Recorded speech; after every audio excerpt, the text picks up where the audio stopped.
ஆயத்துல் குர்சி. ரொம்பவுமே பாக்கியமான, சொல்ல போனால் பரக்கத்து நிறைந்த ஒரு வசனம் அது.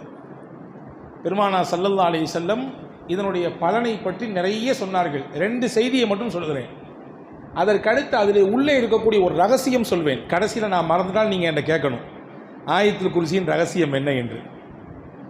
இதுதான் டாஸ்க்கு, நீங்கள் எந்த அளவுக்கு கவனிக்கிங்கன்றதை. அன்பு சகோதரர்களே, பெருமானார் ஸல்லல்லாஹு அலைஹி வஸல்லம் அன்னவர்கள் ரமலானிலே ஜக்காத்தை எல்லாம் ஒன்றா சேர்ப்பாங்க, கலெக்ட் பண்ணுவாங்க. மொத்தமாக கலெக்ட் பண்ணி அது வந்த பின்னாடி தேவைப்படுறவங்க, அதற்கு தகுதியானவர்கள் யார் என்பதை கண்டறிந்து அதை மொத்தமாக கொண்டு போய் சேர்ப்பார்கள். இதுதான் ஆண்டாண்டு காலமாக ஜக்காத்து கொடுக்கப்பட்டு வந்த முறை. ஆனால் துரதிஷ்டம், நம்ம சமுதாயம் அப்படி கொஞ்சம் கொஞ்சமாக அதுலேருந்து பின்வாங்கிடுச்சு. தனித்தனியாக எனக்கு ஜக்காத்து கடமையாக நான் தனியாக கொடுத்துக்கிறேன், உங்களுக்கு ஜக்காத்து கடமையாக நீங்கள் தனியாக கொடுத்துறீங்க. அப்படி கிடையாது. ஜக்காத்துன்றது கூட்டு அமல், கூட்டாகத்தான் நிறைவேற்ற வேண்டும். அதுதான் சிறப்பு. தனியாக கொடுத்தா செல்லுமா செல்லாதான்னு கேட்டிங்கன்னா செல்லுன்னு சொல்லுவேன், அதில் தப்பு எதுவும் இல்லை. ஆனால் ஜக்காத்தை கூட்டாகத்தான் கொடுக்க வேண்டும். பாருங்கள், ஹஜ்ஜி கூட்டாக தானே செய்கிறோம், அமல் நோன்பு கூட்டாக தானே செய்கிறோம், தொழுகை கூட்டாக செய்தால்தான் நன்மை அதிகம், 27 மடங்கு நன்மை.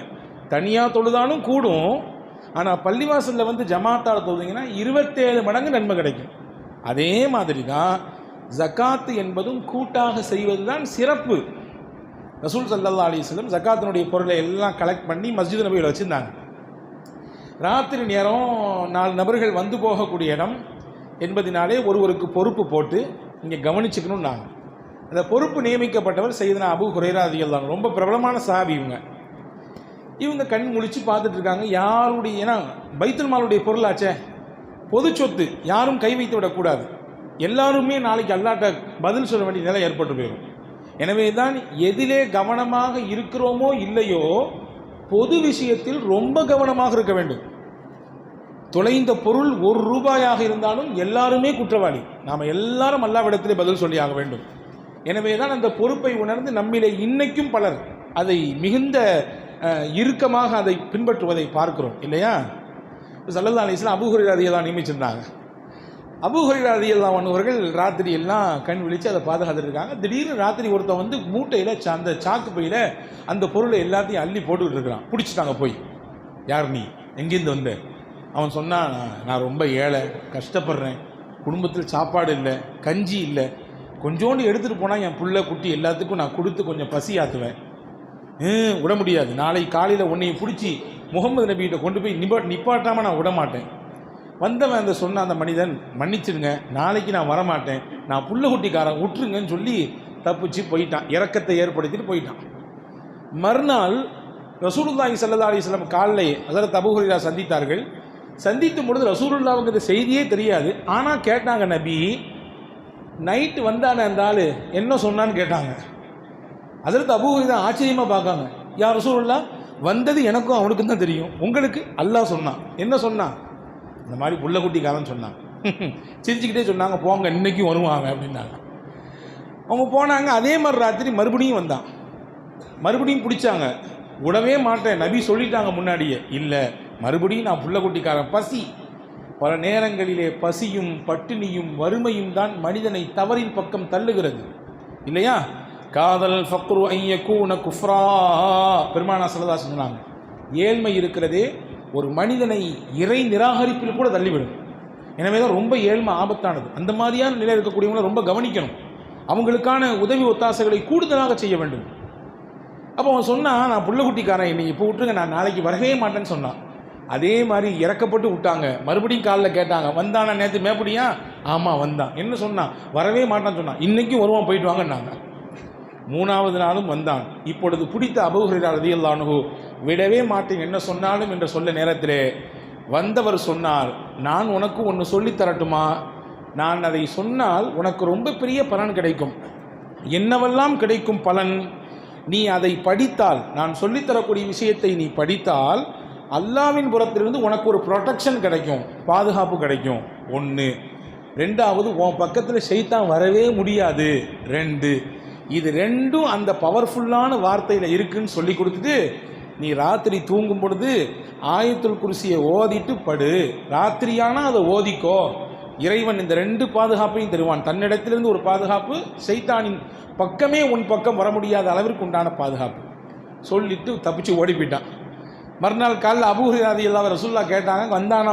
மூணாவது நாள் வந்தான். என்ன சொன்னான்? அதே பசி பட்டினி புலம்புனான். வேற என்ன சொன்னான்? எனக்கு ஒன்று கற்றுக் கொடுத்தான், ஆயத்துல் குர்சி ஓதனா அல்லாஹ்வுடைய பாதுகாப்பு கிடைக்குமாமா, அதே மாதிரி ஷைத்தான் பக்கத்தில் நெருங்கவே மாட்டானாமா. அதற்கு ரசூலுல்லாஹ் சொன்னாங்க, அவன் சொன்னது உண்மைதான், ஆனால் சொன்ன பெயருக்கான ரொம்ப பெரிய பொய்யன். அவன் சொன்ன செய்தி உண்மை, ஆனால் அவன் சொன்னது உண்மைதான்.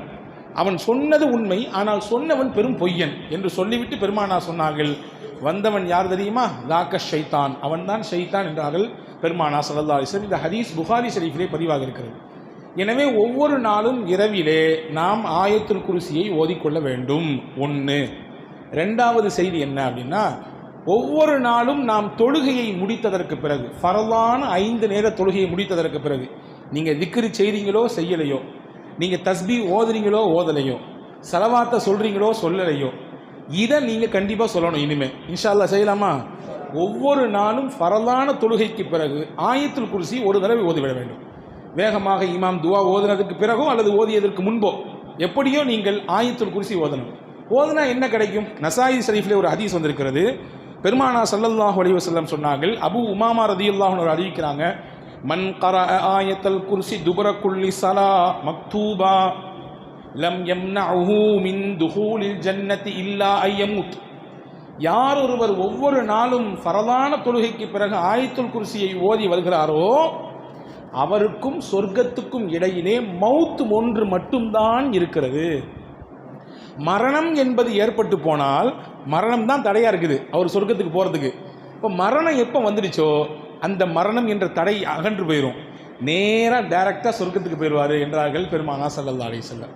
இப்போ தினசரி இரவு ஓதினால் பாதுகாப்பு, தினசரி ஆயத்துல் குர்சியை ஃபரலான தொழுகைக்கு பிறகு மனனம் செய்து ஓதி வந்தால் நிச்சயம் நாம் நம்பலாம் நமக்கு அல்லாஹ் சொர்க்கத்தை தருவான் என்று.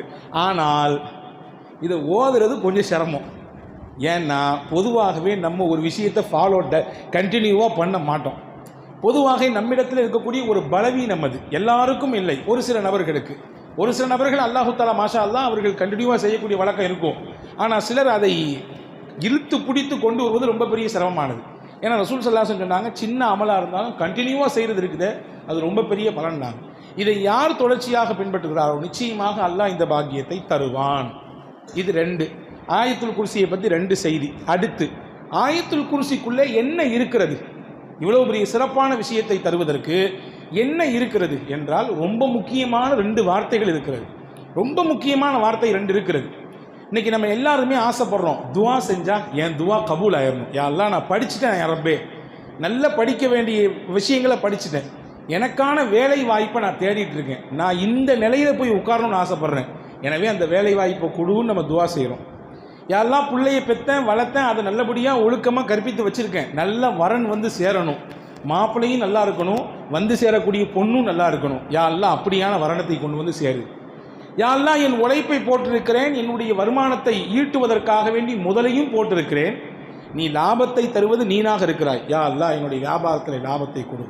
யா அல்லாஹ் குடும்பத்தை வைத்திருக்கிறேன், அந்த குடும்பம் கட்டுக்கோப்பாக இருக்க வேண்டும் என்று விருப்பப்படுறேன், கஷ்டமும் நெருக்கடியும் துன்பமும் குடும்பத்தில் வரக்கூடாதுன்னு ஆசைப்படுறேன், யா அல்லாஹ் வராமல் பாதுகாத்து விடு. இறைவான் நான் கை நீட்டி சில இடத்திலே கடனை வாங்கிவிட்டேன், அந்த கடனை அடைக்க வேண்டும், கடனை அடைக்காமல் நான் மரணித்து விட்டால் என்னை நீ பிடித்துக் கொள்வாயே, உன்னிடத்தில் எந்த மூஞ்சை கொண்டு வைத்துக்கொண்டு நிற்பது உன்னிடத்தில் என்ற பயத்தோடு கடனை அடைக்க எனக்கு வழியை கொடு ரப்பே என்று துவா செய்கிறோம். இப்படி ஒன்றல்ல 2 அல்ல 1000 கோரிக்கைகளோடு ஒவ்வொரு நாளும் துவா செய்து கொண்டிருக்கிறோம். நோயோடும் நொம்பலத்தோடும் வாழுகிறேன் இறைவா, எனக்கு இந்த நோயை நிறைவேற்றி கொடு, இதை நீக்கி கொடு என்று கேட்கிறோம்.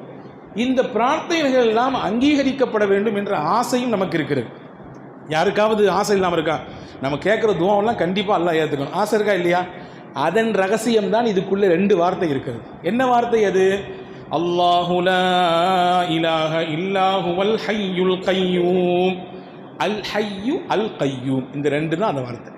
இந்த 2 வார்த்தை இந்த ஆயத்துல் குர்சியில் அல்லாஹ் வச்சதுனால தான் ஆயத்துல் குர்சியே பலமிக்கதாக மாறிப்போனது. சாதாரண வார்த்தைகள் அல்ல இந்த 2ம். இந்த 2 வார்த்தையும் சாதாரண வார்த்தை இல்லை. சையதத்துனா ஃபாத்திமா ரலியல்லாஹு தஆலா அன்ஹா, ரசூலுல்லாஹ்வுடைய மகளா, அன்பு மகளார். ரசூலுல்லாஹி ஸல்லல்லாஹு அலைஹி வஸல்லம் ஒரு நாள் வர்றாங்க. நசாயி ஷரீஃபில் இந்த ஹதீஸ் வந்திருக்கிறது. பெருமானார் இடத்திலிருந்து அந்த ஹதீஸை அறிவிக்கிறது செய்தனா அனஸ் இப்னு மாலிக் ரலியல்லாஹு அன்ஹு. ஹஜ்ரத் ஃபாத்திமா அம்மாட்ட வந்து கேட்டாங்க, ஃபாத்திமா, நான் உனக்கு ஒரு விஷயம் சொல்லி தருவேன். நீ காலையிலையும் மாலையிலையும் இந்த துவாவை கட்டாயமாக ஓதணும். காலையானாலும் ஓத வேண்டும், மாலையிலும் ஓத வேண்டும். இதனால் என்ன கிடைக்கும் தெரியுமா? மிகப்பெரிய பலன் உனக்கு கிடைக்கும். நீ இதை ஓதாமல் விட்டுவிடக்கூடாது என்று சொல்லி இவ்வளவு தூரம் வலியுறுத்தி ஹஜ்ரத் ஃபாத்திமாவுக்கு ரசூல் ஸல்லல்லாஹு அலைஹி வஸல்லம் துவா செஞ்சு கொடுத்தாங்க. என்ன துவா அது? அல்லாஹும்ம யா ஹய்யு யா கய்யூம் பிரஹ்மதிக அஸ்தகீஸ். ஹய்யும் கய்யூம், நித்திய ஜீவனே, நிலைத்திருக்கக்கூடியவனே, மரணமே என்ற ஒன்று உனக்கு கிடையவே கிடையாது. எல்லாத்துக்கும் மரணம் உண்டு, அல்லாஹ்விற்கு மரணம் உண்டா? கிடையாது. கய்யூம், எப்பொழுதுமே இருப்பான், எல்லா காலத்திலும் இருப்பான். எனவே நித்திய ஜீவனாக நிலைத்திருக்கக்கூடிய இறைவா, பிரஹ்மதிக அஸ்தகீஸ், உன் அருளை கொண்டு உன்னிடத்தில் உதவி தேடுகிறேன். ஒபி அதாபிக நஸ்தஜீர், உன் வேதனையிலிருந்து நான் பாதுகாப்பு தேடுகிறேன். அஸ்லிஹ் லி ஷஅனி குல்லஹ், என் காரியம் அனைத்தையும் நீ லேசாக்கிவிடு, என் காரியம் அனைத்தையும் நீ சரி செய்து விடு. வலா தகில்னி இலா நஃப்ஸி தர்ஃபத ஐன், கண் இமைக்கும் நேரம் கூட என் விஷயத்தை என் மீதே நீ சுமத்தி விடாது. கண் இமைக்கும் நேரம், மைக்ரோ செகண்ட், இந்த கண் இமைக்கிறதுக்கு எவ்வளோ நேரம் ஆகுது? அந்த நிமிட பொழுது, அந்த சனப்பொழுது கூட என் காரியத்தை என் மீது நீ சுமைத்து விடாது. அப்படின்னா என்ன தெரியுமா அர்த்தம்? நான் விளக்க சொல்கிறேன். அந்த கண் இமைக்கும் நேரம் இந்த உடலில் இயங்கி கொண்டிருக்கக்கூடிய மூச்சு, அதை நீ தான் கண்ட்ரோல் பண்ணணும்னு அல்லாஹ் சொல்லிட்டான்னு வச்சுக்கலாம். என்ன ஆகும் கதை? ரத்தம் மேலும் கீழும் போய்கொண்டே இருக்கிறது, ரத்தம் ஓடிக்கொண்டே இருப்பதனாலே இயங்கிக் கொண்டே இருக்கிறோம். அந்த இரத்த ஓட்டத்துக்கு நீ தான் பொறுப்பு, பார்த்துக்கோ என்று நம்மிடத்திலே அந்த பொறுப்பை சாட்டிவிட்டால் என்ன ஆகும் கதை? ஒன்றுமே நடக்காது. இப்போ எல்லா இயக்கமும் யாருடைய கண்ட்ரோலில் இருக்குது? அல்லாஹ்வுடைய கண்ட்ரோல் இருக்குது. கண் இமைக்கும் நேரம் கூட என் விஷயத்தை நீ என் மீதே சாட்டிடாத, நீ தான் எனக்கு பொறுப்பு என்ற பொருள்பட இருக்கிற இந்த துவாவை தினசரி காலையிலும் மாலையிலும் ஓத வேண்டும் என்று ஹஜ்ரத் ஃபாத்திமா ரலியல்லாஹு ரசூலுல்லாஹ் சொல்லி கொடுத்தாங்க. இந்த துவா ஏன் இவ்வளோ பெரிய மகத்துவமான துவாவாக மாறியது என்றால், இதிலே பெருமானார் சேர்த்த வார்த்தை அல்லாஹும்ம யா ஹய்யு யா கய்யூம். ஹய்யுனே, கையுமே, அல்லாவே என்று சொல்லி அழைத்து துவங்கக்கூடிய துவா என்பதனாலே இது மகத்துவமான துவா. இதை ஓதுவதனாலே எல்லா விஷயங்களும் சரியாகிறது. உலகம் மற்றும் ஆகிரத் சார்ந்த அனைத்தையும் உள்ளடக்கிய ரொம்ப அற்புதமான துவா. ரசூலுல்லாஹ் அஸ்லிஹ் லி ஷஅனி குல்லா, என் காரியங்கள் அனைத்தையும் லேசாக்கிவிடு என்று கேட்கிறார்கள். அப்படின்னா என்ன அர்த்தம்?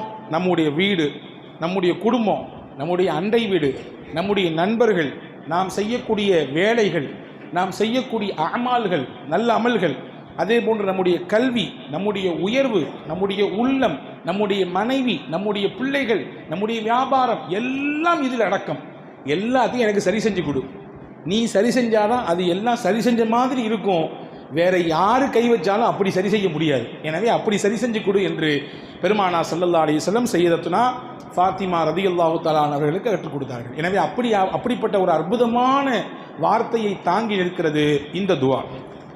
எனவே தான் பெருமானார் ஸல்லல்லாஹு அலைஹி வஸல்லம் சொன்னாங்க, இஸ்முல் ஆலம் என்று ஒன்று இருக்கிறது. இஸ்முல் ஆலம் என்றால் என்ன? அல்லாஹ்வுடைய மகத்துவமான பெயர்.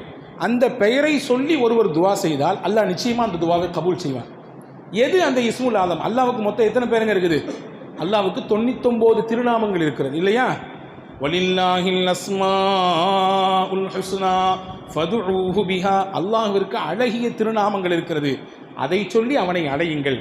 யா ரஹ்மான் என்று சொல்லுங்கள், யா ரஹீம் என்று சொல்லுங்கள், யா மன்னான் என்று சொல்லுங்கள், யா ஹன்னான் என்று சொல்லுங்கள், யா தையான் என்று சொல்லுங்கள், யா மாலிக் என்று சொல்லுங்கள். இதெல்லாம் அல்லாஹ்வுடைய பேர். இதை சொன்னால் அவனுக்கு சந்தோஷம் வரும். அப்படி சொல்லி நீங்கள் துவா செய்யுங்கள். இந்த 99 பேரிலே அல்லாஹ்வின் மகத்துவமான பேர் என்பது எது? எந்த பெயரை சொன்னால் அல்லாஹ் துவாவை கபூல் செய்வான், எது அது என்ற ஒரு கேள்வி இருக்கிறது. ரசூலுல்லாஹ் அதற்கு பதில் சொல்றாங்க, அல் ஹய்யுல் கய்யூம் தான் அந்த துவா. அல்லாஹ்வுடைய திருப்பெயர்களில் எந்த பெயரை சொல்லி துவா செய்தால் அல்லாஹ் கபூல் செய்வானோ அந்த பெயர் அல் ஹய்யு அல் கய்யூம். பல அறிவிப்புகள் வந்திருக்கிறது, பல பெயர்களை அறிவிப்பு செய்கிறாங்க. ஆனால் ஒரு ஹதீஸில் இப்படி வந்திருக்கு. அனஸ் ரலியல்லாஹு சொல்கிறாங்க, சுனனு இப்னு மாஜாவில் இருக்கிறது, சுனனு நசாயில் இருக்கிறது, சுனனு அதே போன்று சுனனு அபூதாவுதில் இருக்கிறது இந்த ஹதீஸ். நாங்கள் எல்லாம் ரசூலுல்லாஹ் கூட பள்ளிவாசலில் உட்கார்ந்துருந்தோம். ஒருத்தர் வந்தார், தொழுதாரு. தொழுது முடிச்சுட்டு அல்லாஹ்ட்ட ஒரு துவா செஞ்சார். என்ன துவா செஞ்சாரு?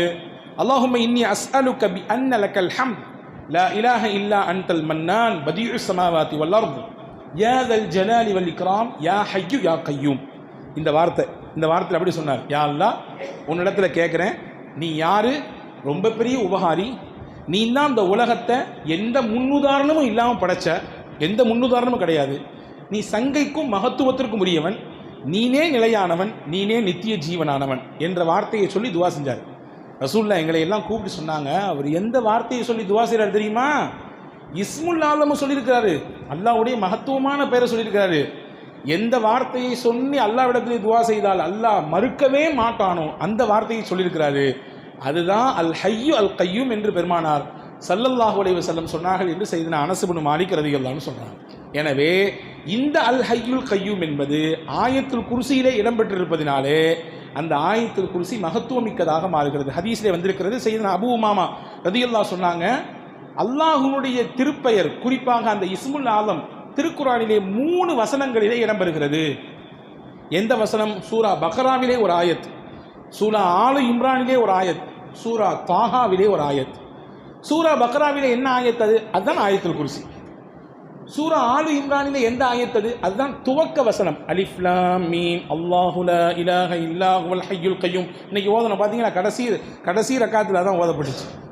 3வது சூரா தாஹாவிலே என்ன ஆயத்? வ அனத்தில் உஜூஹு லில் ஹய்யுல் கய்யூம். இதுதான் அந்த ஆயத். இந்த 3 ஆயத்துமே நீங்கள் கணக்கு பண்ணி பாருங்க, 3லையுமே ஹய்யுல் கய்யூம் வருது. அல்லாஹு லா இலாஹ இல்லா ஹுவல் ஹய்யுல் கய்யூம் ஆயத்துல் குர்சியினுடைய முதல் வார்த்தை. அதே மாதிரி சூரா ஆலு இம்ரானுடைய முதல் வசனம் அல்லாஹு லா இலாஹ இல்லா ஹுவல் ஹய்யுல் கய்யூம் 2. தாஹா சூரா வரக்கூடிய வ அனத்தில் உஜூஹு லில் ஹய்யுல் கய்யூம், அங்கேயும் ஹய்யுல் கய்யூம் வருது. இப்போ ரசூலுல்லாஹ் இஸ்முல் ஆலம் குர்ஆன்ல 3 ஆயத்தில் வருது.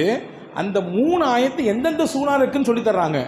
1 சூரா பக்ரா, இன்னொன்று சூரா ஆலு இம்ரான், 3வது சூரா தாஹா. இந்த 3லையுமே வரக்கூடிய ஒரே வார்த்தை அல் ஹய்யு அல் கய்யூம். அப்போ இப்போ புரியுதா ஏன் ஆயத்துல் குர்சி இவ்வளவு வெயிட்டான ஆயத்தாக இருக்குன்னு? புரியுதா? அல்லாஹுடைய மகத்துவமான பேர் இருக்கிறது. எனவே அன்பர்களே, ஆயத்துல் குர்சியை 10ஓடு 11ஆக பார்க்கக்கூடாது. நான் உங்களுக்கு சொல்லுகிறேன், ரகசியம் ஒன்று இருக்கிறது. ஆயத்துல் குர்சியில் எவ்வளவு பெரிய கண்பாடு ஒருவருக்கு இருந்தாலும் அதை தொடர்ச்சியாக அவர் ஒரு குறிப்பிட்ட தடவை ஓதினால் அதையெல்லாம் அடித்து நொறுக்கிவிடும். இன்னும் சொல்கிறார்கள் அறிஞர்கள், ஒருவருக்கு சூனியத்தின் பாதிப்பு இருக்கிறது, பெரிய கஷ்டத்தில் இருக்கிறார், நெருக்கடியில் இருக்கிறார், அவருக்கு தொடர்ச்சியாக சில குறிப்பிட்ட தடவைகள் அவர் ஆயத்துல் குர்சியை ஓதினார், அதையெல்லாம் முறித்து போடுகிற அளவிற்குண்டான ஆற்றலை ஆயத்துல் குர்சியில் வைத்திருக்கிறார். குறிப்பாக நாம் எல்லாரும் பயணிக்கிறோம். இதுதான் ஆயத்துல் குர்சியினுடைய ரகசியத்தை கடைசியில் சொல்கிறேன்னு சொன்னேன்ல. எல்லாருமே நம்ம ட்ராவல் பண்ணுறோம், பைக் ட்ராவல் பண்ணுறோம், காரில் ட்ராவல் பண்ணுறோம், விமானத்தில் ட்ராவல் பண்ணுறோம், ரயிலில் ட்ராவல் பண்ணுறோம், கடலில் ட்ராவல் பண்ணுறோம். இப்போ ட்ராவலுங்கிறது பல ரூபத்தில் இருக்குது. இன்றைக்கி அதிகப்படியான விபத்துகள் எங்கே நடக்கிறது அப்படின்னா வாகன விபத்து, ரோடுகள் நடக்குது. ஒன்று சொல்கிறேன் கேட்டுங்க, இனிமேல் இதை மனனம் விட்டுக் கொள்ளுங்கள். ட்ராவல் பாதுகாப்பாக இருக்கணும்னு நீங்கள் ஆசைப்பட்டீங்கன்னா நம்முடைய பயணம் எந்த ஒரு இடையூறும் இல்லாமல் பாதுகாப்பான பயணமாக இருக்க வேண்டும். முன்னாடி எல்லாம் விமான பயணம், விமானத்தினுடைய அந்த விபத்து அங்கொன்றும் இங்கொன்றுமாக இருந்தது. இன்றைக்கி சர்வசாதாரணமாக நிறைய விமான விபத்துகள் நடக்குது. பார்த்தீங்களா? சமீபத்தில் ஒரு 6 மாதத்தினுடைய கேப்பில் எத்தனை விமான விபத்துகள் பார்த்தீர்களா? எல்லா விபத்திலிருந்தும் அல்லாஹ் இந்த விஷயத்தை சொன்னால் பாதுகாப்பான். என்ன? அது ஆயத்துல் குர்சி தான், வேற ஒன்றும் இல்லை. நீங்கள் எப்பொழுது பயணத்தை துவங்கினாலும், பைக்கை ஸ்டார்ட் பண்ணாலும் சரி, காரை ஸ்டார்ட் பண்ணாலும் சரி, ஃப்ளைட்டில் ஏறினாலும் சரி, ட்ரெயினில் ஏறினாலும் சரி, ஒரே ஒரு தடவை ஆயத்துல் குர்சி ஓதிங்க. ஒரே ஒரு தடவை ஓதி முடிச்சுட்டு கடைசியில் என்ன செய்யணும்னா, அந்த ஆயத்துல் குர்சியின் கடைசி வார்த்தை நான் சொல்கிறேன், உங்களுக்கு ஞாபகம் வரும். வல யஊதுஹு, சொல்லுங்க, வல யஊதுஹு ஹிஃபுதுஹுமா வஹுவல் அலியுல் அதீம். இதை மட்டும் 3 தடவை சொல்லணும். ஆயத்துல் குர்சி ஒரு தடவை ஓதணும். ஓதி கடைசியில் முடிக்கும் பொழுது வல யஊதுஹு ஹிஃபுதுஹுமா வஹுவல் அலியுல் அதீம் 3 தடவை சொல்ல வேண்டும். முடிஞ்சிருச்சா? 2வது, எல்லாருக்கும் தெரிஞ்ச சூரா லி ஈலாஃபி குரைஷின், தெரியுமா எல்லாத்துக்கும்? லி ஈலாஃபி குரைஷின் ஒரே ஒரு தடவை ஓதணும். ஓதிட்டு அந்த சூராவினுடைய கடைசி வார்த்தை வ ஆமனஹும் மின் ஹவுஃப், வ ஆமனஹும் மின் ஹவுஃப், வ ஆமனஹும் மின் ஹவுஃப், இதை 3 தடவை சொல்லணும். முடிஞ்சிருச்சு. இதை சொல்லி யார் தன் பயணத்தை துவங்குகிறாரோ பாதுகாப்பான பயணமாக அல்லாஹ் அவருக்கு கொடுப்பான். விபத்துகள் நடக்காது. விபத்துகள் நடந்தாலும் இவருக்கு எந்த பிரச்சனையும் வராது. இவருக்கு எந்த பாதிப்பும் வராது. இன்னைக்கு சின்ன சின்ன விபத்துகள் எவ்வளோ பெரிய பாதிப்பு கொடுத்துருது, கண்ணுக்கு முன்னாடி பார்க்க முடியாத அளவிற்கு பிரச்சனையை கொடுத்துருது. எனவே இந்த பாதிப்பிலெல்லாம் இருந்து தப்பிக்க வேண்டும் என்றால் ஆயத்துல் குர்சியை இந்த முறைப்படி ஓதுங்கள் என்று அறிஞர் பெருமக்கள் சொல்லித் தருகிறார்கள். வல்ல அல்லாஹ் இதனுடைய முழுமையான பலனை அனுபவிக்கக்கூடிய நல்ல பாக்கியத்தை உங்களுக்கும் எனக்கும் எல்லா மக்களுக்கும் வல்ல அல்லாஹ் வழங்கி அருள் புரிவானாக. ஆமீன்.